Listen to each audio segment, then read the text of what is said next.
حقیقت میں وہ لطف زندگی پایا نہیں کرتے۔ یہ بات کہ کیا مورل اسینشلزم جو ماتریدیہ کی ہے اور معتزلہ کی ہے، کیا وہ وحی کے لیے کوئی اسپیس چھوڑتی ہے؟ بہت بڑی اسپیس چھوڑ دیتی ہے جناب۔ چند چیزوں کو چھوڑ کے ساری چیزیں وہی ریگولیٹ کر رہی ہے۔ یہی تو وہ فرق ہے جو ہم کہتے ہیں معتزلہ کو جدید جو لوگ ہیں مغرب میں ان کے ساتھ نہ کھڑا کریں۔ ان لوگوں کو تو خدا کے حکم سے کوئی دلچسپی نہیں ہے۔ معتزلہ کو اسی سے دلچسپی تھی، وہ اسی کو ریشنلائز کرتے تھے، وہ بس کچھ لیمٹس لگاتے ہیں۔ ہمیں وہ بھی پابند، ہمیں اہل سنت کو وہ بھی پسند نہیں آئی۔ ہم نے کہا کہ یہ نہ کرو، ہم نے ریشنل ایکٹیویٹی سے ہی ان کو بھی منیمائز کر دیا۔ لیکن اس کا یہ مطلب نہیں ہے کہ ہم کہیں کہ وہ کانٹ جیسے اور ہیوم جیسے لوگ تھے، یہ تو وہ قطعاً نہیں تھے۔ قاضی عبدالجبار کا کیا لینا دینا کانٹ کے ساتھ؟ وہ تو بندہ فقہ لکھتا ہے، وہ اصول فقہ لکھتا ہے۔ ہم کہیں گے کہ آپ کے اندر یہ خرابیاں ہیں، آپ کے نظریے میں ہم ان کو نہیں لیتے۔ یہی وجہ ہے کہ معتزلہ کی تکفیر تو نہیں کی گئی ہماری تاریخ میں، ان کو گمراہ کہا گیا، ان کے عقائد ٹھیک نہیں تھے، تکفیر نہیں ہوئی ان کی۔ اور اس کی وجہ یہی ہے کہ وہ خدا کے حاکم ہونے کا انکار نہیں کرتے۔ وہ تو پورا ڈسکورس ہی اس لیے کھڑا کرتے ہیں کہ نبی کی نبوت کو ریشنلائز کرتے ہیں انسانوں کے لیے۔ لیکن جب وہ اس ایکٹیویٹی میں پڑھتے ہیں تو کچھ چیزوں میں پھر وہ پھنس جاتے ہیں کہ اب یہ ماننا پڑے گا کہ یہ نبی نہیں کہہ سکتا۔ وہ اس کی نوعیت یہ ہوتی ہے۔ ہاں، یہاں جب وہ آ کے یوں گفتگو کرتے ہیں، یہ وہ روم پیدا کر دیتا ہے جو جدید فلسفے میں بھی موجود ہے کہ اب میں نے جو مورل قضایا بنا لیے ہیں، خدا اس کی پابندی کرے۔ تو معتزلہ کے ڈسکورس میں یہ پوٹینشل موجود ہے کہ وہ خدا کے حکم کو پش بیک کرنے کا فریم ورک مجھے دے دے اپنی عقل کی بنیاد پر۔ یہ پوٹینشل ان کے سسٹم میں موجود ہے کیونکہ وہ ہیومن سینٹرک ہے۔ اصلہ للعباد ہیومن سینٹرسزم ہے اس کے اندر۔ ٹھیک، اب آ جائیں اشعری نظریے کی طرف۔ اشاعرہ نے آ کر بحث ہی بدل دی۔ اشاعرہ کہتے ہیں کہ جی حسن و قبح کی تین مطلب ہیں۔ اشعری فریم ورک میں آ کے حسن و قبح، امام غزالی آن ورڈ جب بحث چلتی ہے تو وہ حسن و قبح کو وہ تین الگ، اور امام راضی چوتھا معنی اس میں ایڈ کرتے ہیں، اس میں نہیں جاؤں گا۔ وہ کہتے ہیں کہ حسن و قبح کا مطلب کسی شے کا اچھا اور برا ہونا یہ سبجیکٹ اسپیسیفک ہوتا ہے۔ یہ پہلی بات ہے۔ کیا ہوتا ہے؟ وہ سبجیکٹ اسپیسیفک ہوتا ہے۔ ایک ہی شے میری غرض کے ساتھ ہم آہنگ ہو تو میں اس کو کیا کہنا شروع کر دیتا ہوں؟ جس کی غرض کے وہ خلاف ہو، ایک بادشاہ ہے، بڑا ظالم ہے، وہ مر گیا، ہم کیا جو رعایا ہے وہ کیا کہہ رہی ہے؟ بڑا اچھا ہو گیا مر گیا۔ اس کے بچے بھی یہی سوچ رہے ہیں بڑا اچھا ہو گیا مر گیا۔ بارش ہو گئی، ہم کہتے ہیں بڑا اچھا ہو گیا، ویدر بڑا ٹھنڈا۔ ایک بندے نے فصل لگائی ہوئی ہے، اس کی فصل، اس کے کھیت میں پانی کھڑا ہو گیا، پانی اس ٹائم دینا نہیں تھا، فصل پکنے کا ٹائم تھا، دھوپ کی ضرورت تھی اس کو، وہ کیا کہہ رہا ہے بارش کو؟ کہہ رہا ہے یہ برا ہے۔ اب یہ ہمارے مورل پروپوزیشنز میں فرق کس وجہ سے پڑ گیا کہ ایک ہی چیز پر ہم دو الگ قسم کے اخلاقی قضیہ کیوں جنریٹ کر رہے ہیں؟ اغراض کے ساتھ ہم آہنگی، کمپیٹیبلٹی اور انکمپیٹیبلٹی۔ تو اشاعرہ یہ کہتے ہیں کہ انسان کے مورل پروپوزیشنز کی بنیاد کیا چیز ہے؟ انسان، ابھی انسانی سطح پہ بات ہو رہی ہے، ابھی دیکھیں گے وہ گاڈ پر کیسے جاتے ہیں۔ انسانی سطح پر مورل پروپوزیشن کی فاؤنڈیشن کیا چیز ہے؟ غرض، مفادات، اور انسان کی ایونچول مفاد ہوتا ہے دفع مضرت و اذیت اور حصول لذت اور سرور۔ انسان بالآخر کیا چاہ رہا ہوتا ہے؟ سارے کا امام راضی نے المطالب العالیہ جلد نمبر 3 میں اتنی تفصیل سے اس پر بحث کی ہے، میں اس کی سمری آپ کے سامنے صرف بیان کروں۔ وہ کہتے ہیں کہ جی یہ دفع مضرت، مزہ، مطلب آج کی لینگویج اگر اختیار کر لوں، کہتے ہیں ہم اذیت سے بچنا چاہ رہے ہوتے ہیں اور سرور وغیرہ حاصل کرنا چاہ رہے ہیں۔ جن چیزوں سے سرور مل رہا ہوتا ہے وہ کبھی ڈائریکٹلی کچھ اعمال اس کے تھرو کسی عمل کے ذریعے وسیلہ بن رہے ہوتے ہیں تو میں ان کو اچھا کہہ رہا ہوتا ہوں، جو میرے لیے اذیت کا باعث ہو رہے ہوتے ہیں وہ برے سمجھے جا رہے ہوتے ہیں۔ کہنا کیا چاہ رہے ہیں بھائی؟ کہنا یہ چاہ رہے ہیں کہ وہ انسانی سطح پر اخلاقی قضایا کی جو اسینشلسٹ فاؤنڈیشن ہے، امام جوینی سے جو ڈسکورس شروع ہوتا ہے شاعرہ کے ہاں، امام جوینی، غزالی، رازی نے بالکل ایکسٹریم پہ پہنچا دیا اس کو. وہ کہتے ہیں کہ یہ تمہاری غلط فہمی ہے کہ چیزیں ہوتی ہی اچھی بری ہیں. انسانی سطح پر بات ہو رہی ہے کہ یہ جو میرا انٹراسپیکشن ہے، میں جو اس سے نتائج قائم کر رہا ہوں کہ ہوتی اچھی بری ہیں، اچھی بری از خود نہیں ہوتی، ود رسپیکٹ ٹو غرض ہوتی ہیں، ود رسپیکٹ ٹو. اور یہی وجہ ہے کہ جب سبجیکٹ بدلتا ہے، جیسے آپ کہہ رہے تھے، تو ایک ہی چیز کا حکم. وہ کہتے ہیں کہ فرض کرو کسی کے گھر میں نبی چھپے ہیں اس وجہ سے کہ کوئی معاذ اللہ نبی کو قتل کرنا چاہتے ہیں، اور آپ کے گھر میں موجود ہیں، اور دروازہ کسی نے کھٹکھٹایا اور آ کے پوچھتا ہے بتاؤ آپ کے گھر میں تو نہیں آ گئے، تو سچ بولنا چاہیے. کہتے ہیں سب کہیں گے کہ اس میں نہیں بتانا چاہیے. تو اس کا مطلب ہے کہ اگر وہ سچ بول دے ہاں ہاں ہیں، اچھا کام کیا اس نے.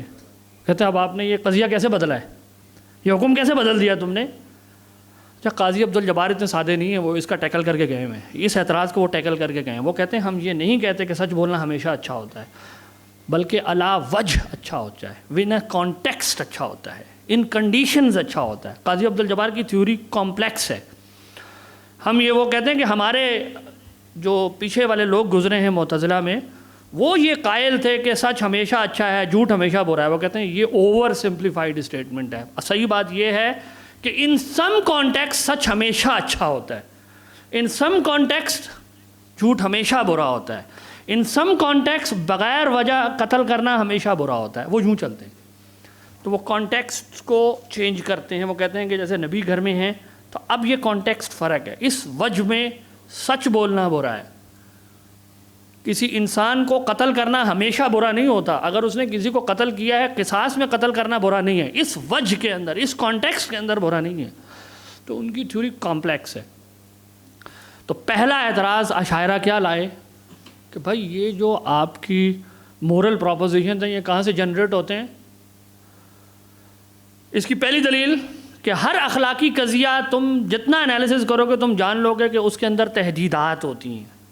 جیسے خود قاضی عبدالجبار لگا رہے ہیں، اس شرط کے ساتھ، اس شرط کے ساتھ، اس شرط کے ساتھ. وہ کہتے ہیں یہ جو تحدیدات لگ رہی ہوتی ہیں نا، یہ اغراض بدلنے سے لگتی ہیں. کہاں سے بدلتی ہیں؟ غرض اور ان کی اہمیت کے اعتبار سے حکم ادھر ادھر ہو رہا ہے.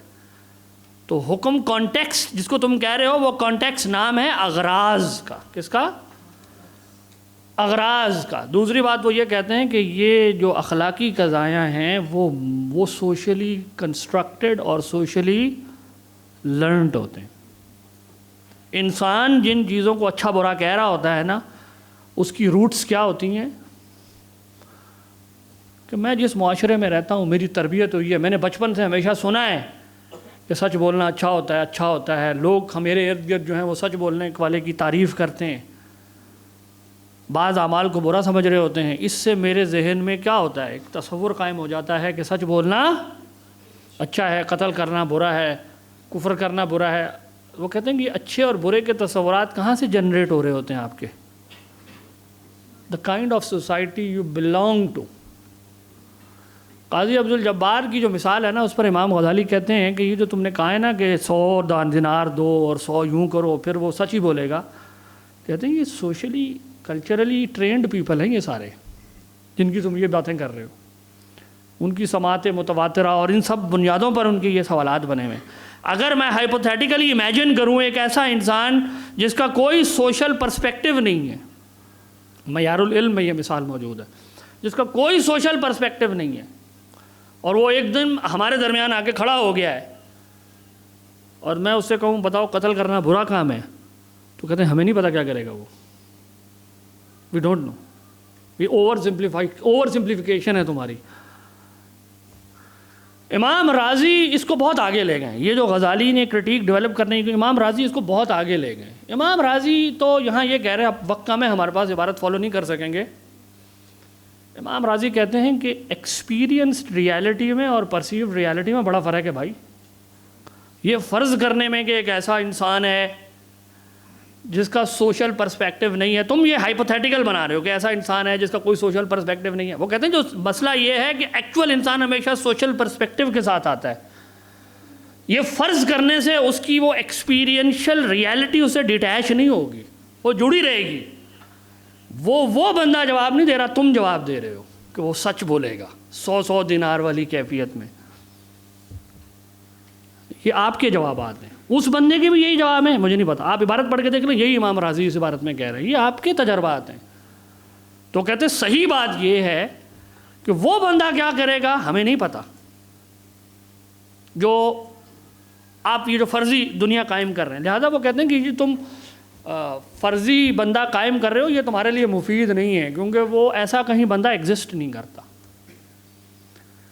اچھا، امام غزالی اس کو مزید ڈیولپ کرنے کے لیے کہتے ہیں کہ انسانی جذبات اور معاشرت کے وہ کئی ایسے پہلو ہیں جو غرض کے تھرو آپریٹ ہو کر میرے حسن اور قب کے نظریات یا مورل پروپوزیشنز کو ڈیولپ کر رہے ہوتے ہیں. مثلاً رقت قلبی ہوتی ہے کچھ لوگوں میں. کچھ لوگ بائی ڈیفالٹ نرم دل ہوتے ہیں.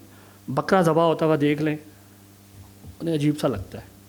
لوگ اعتراض کرتے ہیں نا، یہ مسلمان عید والے دن جانور ذبح کرتے ہیں، یہ بڑے ان ہیومن ہیں. اور بات ہے کہ وہی لوگ رات کو جا کے KFC میں برگر کھا رہے ہوتے ہیں. وہ مرغی جو اس کے اندر ڈلی ہوئی ہے وہ آسمان سے نہیں ٹپکی تھی بھائی، مری مرائی کسی ذبح خانے میں وہ ذبح ہی ہو کے آئی ہے. لیکن کچھ لوگوں کو اچھا نہیں لگتا جانور ذبح، کم از کم دیکھنا چلیں فرض کریں انہیں اچھا نہیں لگ رہا، تو یہ ان کا مسئلہ ہے نا. کچھ لوگ بہت ہارش ہوتے ہیں، وہ مزے سے بکرے بھی ذبح کرتے ہیں، انسانوں کو بھی قتل کر دیں گے، انہیں کوئی ٹینشن نہیں ہوگی، وہ آرام سے کرتے ہیں، ان کے اندر وہ رقت قلبی نہیں ہوتی. تو یہ میں اپنی رقت قلبی کی وجہ سے سمجھنا شروع ہو جاتا ہوں یہ ہے ہی برا. یہ میرا مسئلہ ہے نا بھائی. غیرت، امام غزالی مثال دیتے ہیں کہ اگر کسی بندے کو پتہ چل جائے کہ اس کی بیوی کا کسی غیر مرد کے ساتھ تعلق ہے تو وہ غیرت محسوس کرنا شروع کر دیتا ہے، وہ سمجھتا ہے ہی برا. کہتے ہیں میں تمہیں ایسے لوگوں کی مثال دوں گا جو اس میں بالکل نارمل رہتے ہیں، انہیں کچھ بھی نہیں ہوتا، وہ ایزی فیل کرتے ہیں اس میں. تو یہ آپ کے کلچرلی لرنڈ تصورات ہوتے ہیں غیرت شہرت کے. یہ نہیں کہ یہ ہیں ہی ایبسولوٹلی وہ احکام جو اس کی بنیاد پہ تم جاری کر رہے ہو یہ غیرت کے سوشلی کلچرلی لرنڈ تصورات سے انڈیپینڈنٹ ہیں کہیں. اسی طریقے سے انسانوں میں یہ لالچ ہوتی ہے کہ وہ فائدہ حاصل کرنا چاہ رہے ہوتے ہیں، تو فائدہ حاصل کرنے کے لیے اس کو میں مزید کھولوں گا انشاءاللہ آگے. بچپن کی سماعت، تربیت، یہ وہ سارے پہلو ہیں امام غزالی فرماتے ہیں جن کی بنیاد پر ہم کیا کر رہے ہوتے ہیں، مورل پروپوزیشنز ڈیولپ کر رہے ہوتے ہیں اور سمجھ کیا رہے ہوتے ہیں. یہ ایبسولوٹ ہے بھائی، یہ ایبسولوٹ ہے. امام راضی بہت آگے لے گئے اس بحث کو. ہاں جی، وہ کہاں ہیں ہمارے عبارت پڑھنے والے؟ نہیں ہیں آج؟ ہاں جی ادھر آئیے. امام راضی کی، اب امام راضی نا بتانا یہ چاہ رہے ہیں، میں آپ کو بتاؤں گا امام راضی کتنی ڈیپ لے گئے اس بحث کو. سائل نے، قاضی عبد الجبار نے سوال کیا تھا کہ لوگ غیر مسلم ہوتے ہوئے بھی کیا کرتے ہیں، جن تک قول نبی نہیں پہنچا ہوتا وہ بھی چیزوں کو اچھا برا تو سمجھ رہے ہیں نا بھائی، بغیر فائدے کے بھی برا کام چھوڑ دیتے ہیں، اچھا کام نقصان کے باوجود کر جاتے ہیں. کیوں کر رہے ہیں؟ What is the explanation? اب آپ کو میں بتاؤں گا امام راضی نے کیسے ایکسپلین کیا. ایسنس امام راضی کا یہ پہلے میں ایکسپلین کر دوں، پھر عبارت کی طرف چلتے ہیں. وہ کہتے ہیں کہ یہ جو جلب منفعت اور دفع مضرت ہے نا، انسان میں یہ کیپیسٹی موجود ہے کہ وہ صرف امیجیٹ نہیں ہوتا، اس کی ذات کا اپنا نہیں ہوتا، بلکہ انسان میں نا اسپیشی بینگ کی سطح پر اٹھ کر رقت الجنسیہ کی اصطلاح استعمال کرتے ہیں. انسان میں یہ صلاحیت ہے کہ وہ براڈ کانٹیکس میں اپنے آپ کو رکھ کر یہ سمجھ لیتا ہے کہ اب اگر میں نے اس کام کی اجازت دی تو یہ کام مجھے فائدہ نہیں دے گا، مجھے نقصان دے گا. یعنی یہ براڈ کانٹیکس میں وہ دفع مضرت اور جلب منفعت کو تھیورائز کر رہا ہوتا ہے. اب ذرا پڑھیں جی اس عبارت کو. اما الحجۃ الاولی وقوله ان الظالم ينتفع بظلم ان عقله يحكم بقبح ذلك الظلم فنقول لو حكم الظالم بحسن الظلم فحينئذ لا يمكنه دفع ذلك الظلم عن نفسه وحينئذ تسير روحه عرضة للقتل وماله عرضة للنهب فيجب عليه في رعاية. وہ کہہ رہے ہیں یہ جو تم نے پہلی دلیل دی ہے نا کہ بھائی ظالم اپنے ظلم کر کے اس سے فائدہ اٹھاتا ہے، لیکن جب تم اس سے پوچھتے ہو نا وہ کہتا ہے یہ ہے برا، کیوں کر رہا ہے ایسا؟ تو کہتے ہیں بات یہ ہے کہ وہ ظالم جانتا ہے کہ اگر میں نے یہ کہنا شروع کر دیا نا کہ یہ اچھا ہے تو I am allowing others to do the same with me. سمجھ میں آ رہی ہے بات؟ چوری کر کے اگر میں یہ کہوں نا چوری کرنا ماشاءاللہ بہترین کام ہے، میں دوسروں کو کہہ رہا ہوں میرا مال چوری کرو، میرے بچوں کو قتل کرو، تو میرے بچے اور میری جان اور میری عزت محفوظ نہیں رہے گی. اپنے اس فائدے کے پیش نظر وہ جھوٹ سے فائدہ اٹھاتا ہے، ظلم سے فائدہ اٹھاتا ہے، پھر بھی کہتا کیا ہے؟ ایک گرینڈ نیریٹو کے اندر ان کے اندر یہ صلاحیت ہے کہ وہ سوشل کانٹیکس میں سوچ لیتا ہے. پڑھیں جی اب عبارت. فیجب علیہ فی رعایت مصالح نفسہ و مالہ ان یحکم بقبح الظلم، اپنے ہی فائدے کے لیے اس پر یہ لازم ہو جاتا ہے کہ وہ ظلم کو برا کہتا رہے، حتی تبقى روحہ و مالہ محفوظین عن تاکہ الہلاک میرا مال، میرے بچے، میرے گھر والے، میری روح سب جو ہے محفوظ رہیں ہلاک، اپنے مال کو تلف ہونے سے. امام راضی کیا کہہ رہے ہیں کہ یہ جو تم دلیل لا رہے ہو نا کہ لوگ ہر یعنی جھوٹ کو ہمیشہ فائدے کے باوجود بھی ایک چیز کو برا کہہ رہے ہوتے ہیں، وجہ یہ ہے. اسی طرح صحرا میں وہ کہتے ہیں جی ایک بندہ کیوں اچھا کام کر جاتا ہے، وہ کہتے ہیں رقت الجنسیہ ہے. وہ یہ فرض کر لیتا ہوں میں وہاں پر کھڑے ہو کے اگر میں اس کی جگہ ہوتا اور کوئی میری مدد نہ کرتا تو میں اس کو بڑا خبیث انسان سمجھتا، بڑا برا ہے یار. تو میں رول ریسیپروکیٹ کر کے وہ کام کرنا شروع کر دیتا ہوں کہ اگر میں اس کی جگہ ہوتا، یہ میری جگہ ہوتا اور یہ میری مدد نہ کرتا، میں کہتا کتنا برا آدمی ہے. یہاں سے میں اس کو اچھا کہنا شروع کر دیتا ہوں کہ اٹ از کوائٹ پاسبل کہ سم ٹائمز میں اس رول میں ہوں، میں مر رہا ہوں اور کوئی میری جگہ آ جائے. تو اس بنا پر میں اپنے نفع کو تھیورائز کر رہا ہوں. ذرا پڑھیں جی اس عبارت، یہ بڑی مزے کی عبارت ہے، پڑھیں. وَأَمَّا الْحُجَّةُ یہ پڑھوا الرَّابِعَةُ، میں اس لیے رہا ہوں، یہ بہت ڈیپ بحث ہے جو ہمارے اپنے ڈسکورس میں موجود ہے. یہ ماڈرنٹی میں یہ بحثیں آئی ہیں، بہت بعد میں آئی ہیں. امام راضی 1210 میں فوت ہو کے چلے گئے. تیسری جلد پڑھنے سے تعلق رکھتی ہے. موریلٹی کی بحث کو کس طرح سے ہم نے حل کیا ہے، یہ کمال کیا ہے ہماری تاریخ میں. جی پڑھیں ذرا اس کو. وَأَمَّا الْحُجَّةُ الرَّابِعَةُ وَهِيَ الْإِحْسَانُ إِلَى الْمَرِيضِ الْأَعْمَى. ہاں چوتھی دلیل تم یہ کہتے ہو کہ کوئی شخص کسی اندھے مریض وغیرہ پر ناتواں پر کیوں احسان کرتا ہے جبکہ وہ صحرا میں پڑا ہوا ہے، اس کا کوئی فائدہ بھی نہیں ہے. فالجواب أن فيه رعاية المصالح من وجوه. الأول إن الإنسان جبل بحيث كل ما جبلا ہوگا. جبل أن الإنسان جبل بحيث كل ما يراه في غيره من أبناء جنسه فإنه يقرده في حق نفسه. یفرده فی حق نفسی. جب میں اپنے ہی ابنائے جنس کو دیکھتا ہوں تو ان کیفیات میں خود کو فرض کرنا شروع کر دیتا، ریفلیکٹ کرنا شروع کر دیتا ہوں. آگے. فلما رأى هذا الشخص ذلك المريض على تلك الحالة، جب یہ دیکھتا ہے اس طرح کسی مریض کو بیچارہ صحرا میں پڑا ہوا ہے، پھر کیا ہوتا ہے؟ سبق وهمه وخياله إلى فرض تلك الحالة في حق نفسه. وہ اپنے آپ کو وہاں فرض کرتا ہے کہ اگر میں ہوں پھر کیا ہوگا بھائی اس حال میں. وحينئذ يميل طبعه إلى السعي في تخليصه من ذلك البلاء ولو لم يفعل ذلك فإنه يتألم قلبه. پھر وہ سوچتا ہے کہ اگر میں یہاں ہوں گا نا اس کی جگہ تو میں چاہوں گا کہ میری کوئی جان بچائے، اور اگر نہیں بچائے تو بندہ اچھا نہیں ہے. پھر وہ فكان إقدامه على ذلك العمل موجبا لدافع الرقة الجنسية.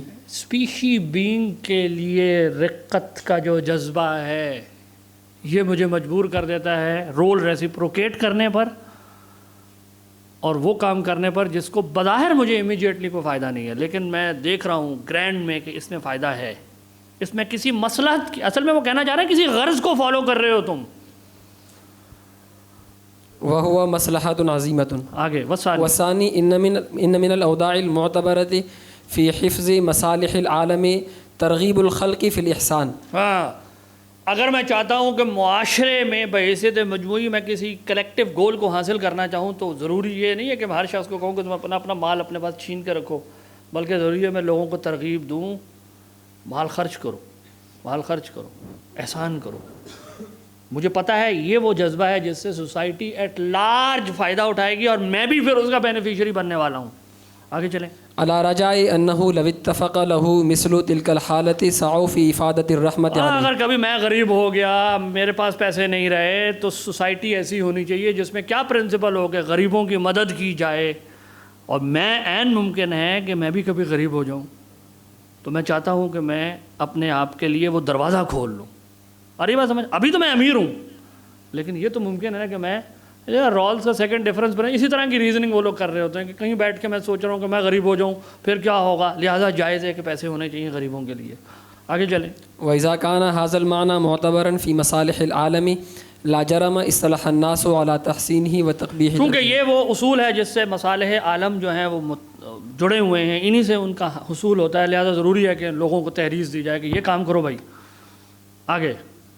اب آپ کو امام راضی یہ بھی ایکسپلین کریں گے، یہاں تک امام راضی کہنا کیا چاہ رہے ہیں کہ جناب یہ جو تم کہہ رہے ہو نا کہ اچھے اور برے لوگ، یعنی کافروں کا اچھا کام کرنا اس کے اچھے ہونے پر دلالت ہے، یہ غلط فہمی ہے بھائی۔ دس از اونلی یور انٹرسٹ کو پروٹیکٹ کرنے کے لیے میں یوں سوچ سکتا ہوں، نبی کی بات کے بغیر بھی سوچ سکتا ہوں کہ میری کوئی غرض ہے، میں اس کو حاصل کرنے کے لیے ایک چیز کو اچھا کہنا شروع کر دوں۔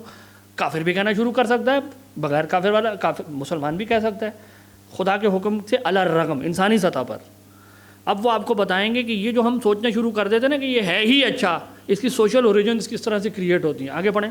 ولما ألف الناس هذا الاصطلاح وتوافقوا عليه واستمروا عليه من اول العمر الى آخره لا جرم، یعنی جب میں سوسائٹی میں رہتا ہوں وہاں سب لوگ ایگری کیے ہوئے ہوتے ہیں کہ ہاں ہم نے ان اصولوں پہ زندگی گزارنی ہے، اور میں ساری زندگی ایسے ہی رہتا ہوں، پھر میں بھول جاتا ہوں کہ اس کے پیچھے اصل میں ہماری اغراض تھیں، اور مجھے لگنا کیا لگتا ہے یہ تو ہیں ہی بچے۔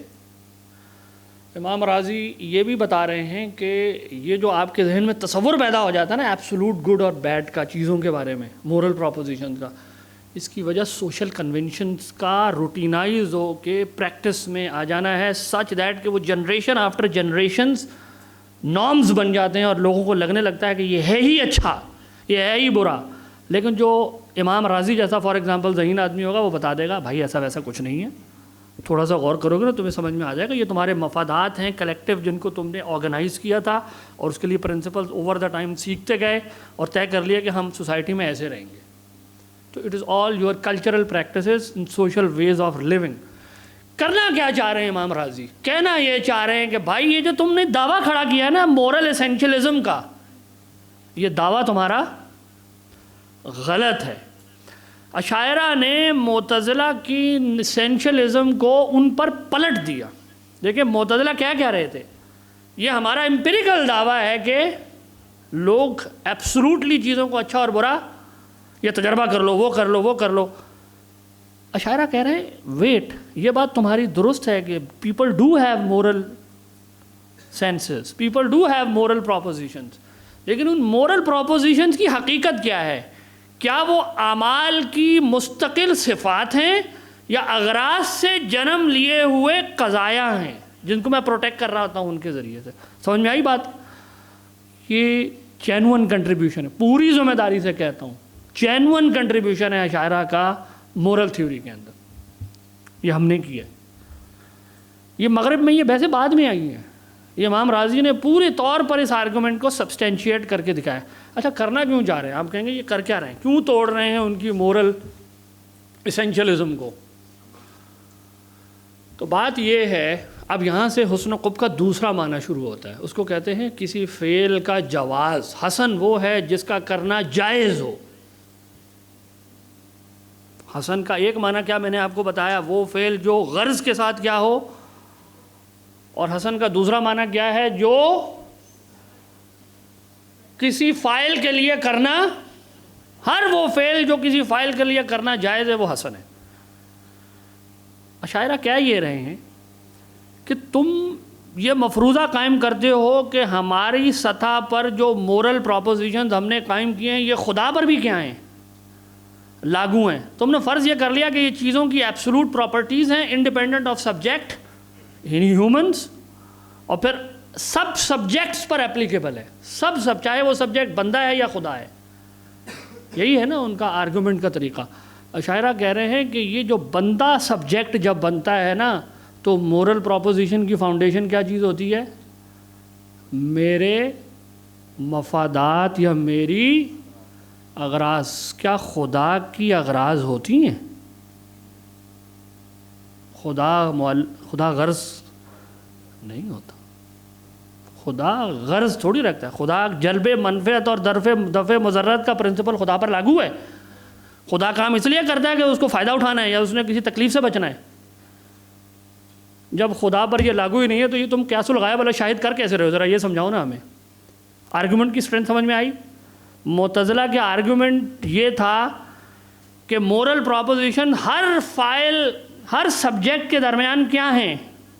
شیئرڈ ہیں، جو یاد مصطفیٰ سے دل کو بہلا یا